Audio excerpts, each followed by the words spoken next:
রাশেদ, সোহেল, কামাল, তোমাদের মানুষ করার জন্য আমি কত কষ্ট করেছি সেটা হয়তো তোমরা জানো না। কখনো নিজের জন্য নতুন কাপড় কিনিনি, কিন্তু তোমাদের জন্য সব সময় চেষ্টা করেছি যেন তোমাদের কোনো অভাব না থাকে।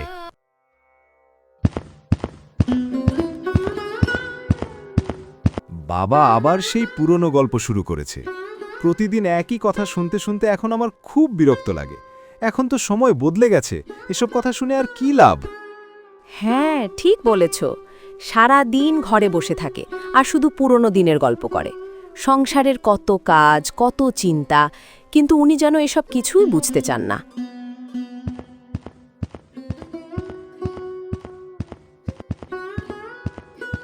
আমাদের সংসারের খরচ দিন দিন বাড়ছে, এর মধ্যে আবার উনাকে দেখাশোনা করা, ওষুধ কেনা, সব মিলিয়ে অনেক সমস্যা হয়ে যাচ্ছে।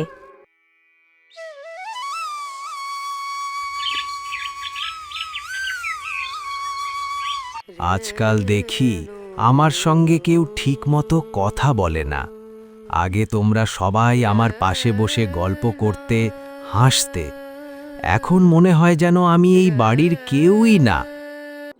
ভাই রাশেদ, একটা কথা অনেক দিন ধরে ভাবছি, কিন্তু বলতে সাহস পাচ্ছিলাম না। কি কথা? এমনভাবে বলছো কেন? যদি কোনো সমস্যা থাকে তাহলে খোলাখুলি বলো। আমাদের সংসারের এত চাপের মধ্যে বাবাকে সামলানো সত্যিই কঠিন হয়ে যাচ্ছে। আমি ভাবছিলাম যদি বাবাকে কোনো বৃদ্ধাশ্রমে রাখা যায় তাহলে হয়তো সবাই একটু স্বস্তিতে থাকতে পারবো। তুমি যে কথা বললে সেটা শুনতে খারাপ লাগছে, কিন্তু সত্যি বলতে কি আমিও অনেক দিন ধরে একই কথা ভাবছি। হয়তো এটাই আমাদের জন্য সহজ সমাধান। একজন বাবা তার সন্তানের সুখের জন্য সারা জীবন কষ্ট করে যান। নিজের স্বপ্ন, নিজের ইচ্ছা সবকিছু ত্যাগ করেন শুধু সন্তানের ভবিষ্যৎ গড়ার জন্য। কিন্তু অনেক সময় সেই সন্তানরাই বড় হয়ে বাবার সেই ত্যাগের মূল্য দিতে ভুলে যায়। তাহলে আমার নিজের সন্তানরাই মনে করছে আমি তাদের জন্য বোঝা হয়ে গেছি। এত বছর যে ভালোবাসা দিয়ে তাদের বড় করলাম, আজ সব কিছু যেন এক মুহূর্তে শেষ হয়ে গেল।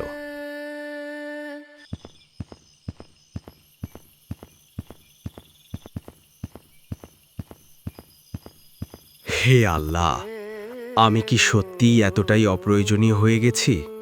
যাদের জন্য সারা জীবন কষ্ট করলাম, আজ তারাই আমাকে দূরে সরিয়ে দিতে চায়।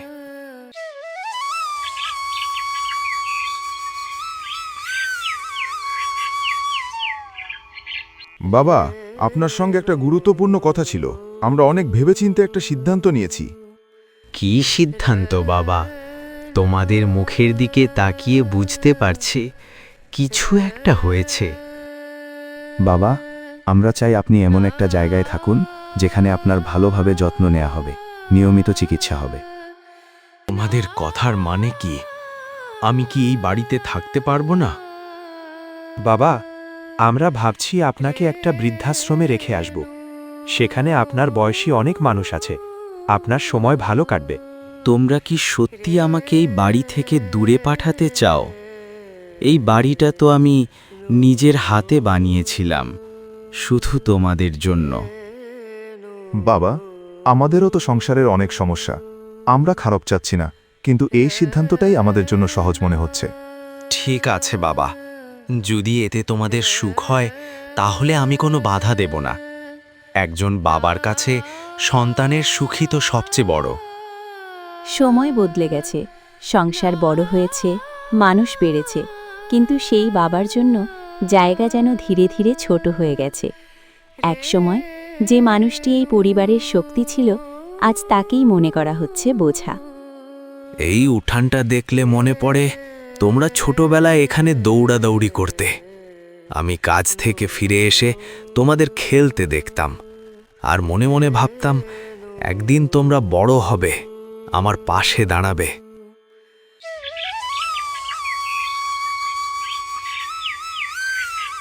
আজ সেই বাড়ি থেকেই আমাকে চলে যেতে হচ্ছে। মানুষ ভাবে বার্ধক্য মানে শান্তি, কিন্তু আমার জীবনে যেন শুধু একাকিত্বই এসে গেছে।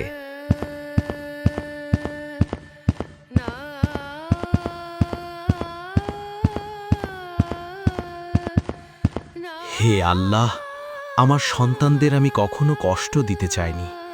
তারা যদি মনে করে আমি তাদের জন্য বোঝা, তাহলে আমি দূরে থাকলে হয়তো তারা সুখে থাকবে। ভাই, বাবাকে এভাবে চলে যেতে দেখে আমার মনটা খুব খারাপ লাগছে। মনে হচ্ছে আমরা খুব বড় একটা ভুল করে ফেলেছি। আমারও ভালো লাগছে না, কিন্তু সংসারের এত ঝামেলার মধ্যে আমরা আর কি করতাম। তবুও মনে হচ্ছে বাবার চোখের সেই কান্না আমি কোনোদিন ভুলতে পারবো না। তোমরা সবাই এত চিন্তা করছো কেন? বৃদ্ধাশ্রমে তো ওনার ভালোই থাকবে, সেখানে ওনার বয়সী অনেক মানুষ আছে। তুমি বুঝবে না রিনা, একজন বাবা তার সন্তানদের ছেড়ে অন্য কোথাও থাকতে বাধ্য হলে তার কষ্ট কতটা হয়।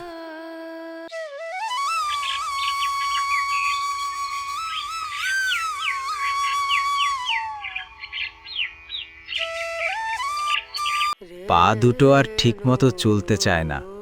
বয়স হয়েছে, কিন্তু তার থেকেও বেশি কষ্ট দিচ্ছে এই মনটা।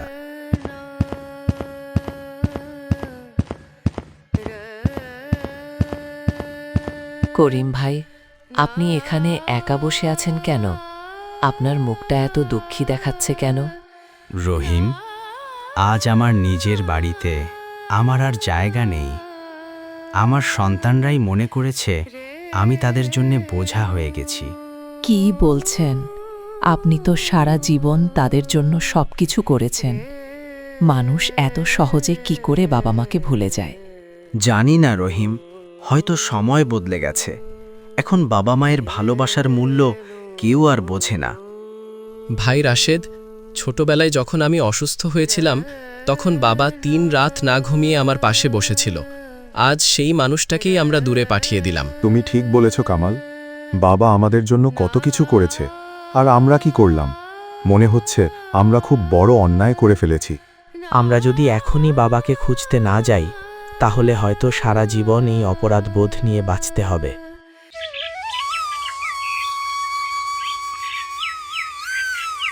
চল ভাই, যতক্ষণ না বাবাকে খুঁজে পাচ্ছি ততক্ষণ আমরা থামব না।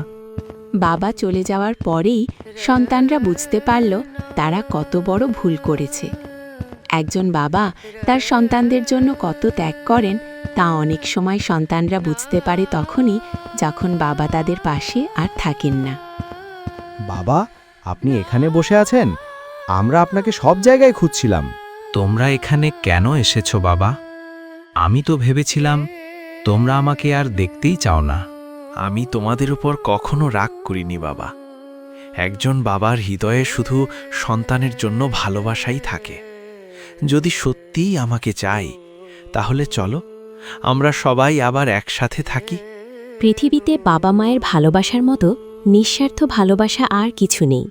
তারা আমাদের জন্য সব কিছু ত্যাগ করেন, কিন্তু বদলে খুব বেশি কিছু চান না, শুধু একটু সম্মান আর ভালোবাসা। তাই বাবা মা যতদিন আমাদের পাশে আছেন তাদের ভালোবাসুন, কারণ সময় চলে গেলে সেই সুযোগ আর ফিরে আসে না।